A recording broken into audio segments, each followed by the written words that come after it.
नसरापूरमध्ये नुकतीच घडलेली घटना ऐकून मन हादरलं. राग येतो, वेदना होतात आणि एक प्रश्न वारंवार डोक्यात येतो. आपण खरंच सुरक्षित आहोत का? लैंगिक शोषण, अनैतिकता, व्यभिचार हे शब्द आपण रोजच ऐकतो.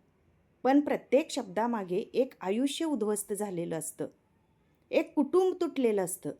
आजही अनेक महिला, मुली आणि कधीकधी पुरुषसुद्धा अशा घटनांना बळी पडतात. आणि सगळ्यात वेदनादायक गोष्ट म्हणजे पीडित व्यक्तीच प्रश्नांच्या भोवऱ्यात अडकते. ती तिथे का गेली? तिने असं का केलं? हे प्रश्न विचारणं थांबवायला हवं.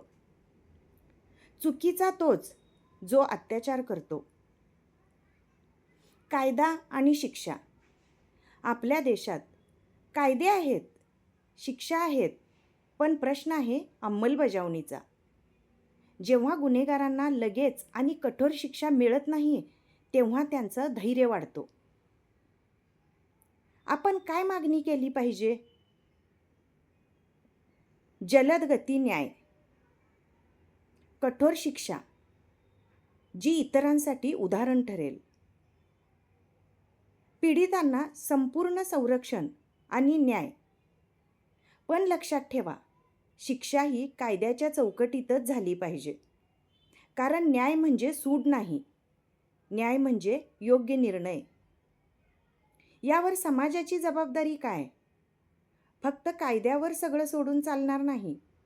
आपण प्रत्येकानं बदलायला हवं. आपल्या घरातूनच सुरुवात करायला हवी.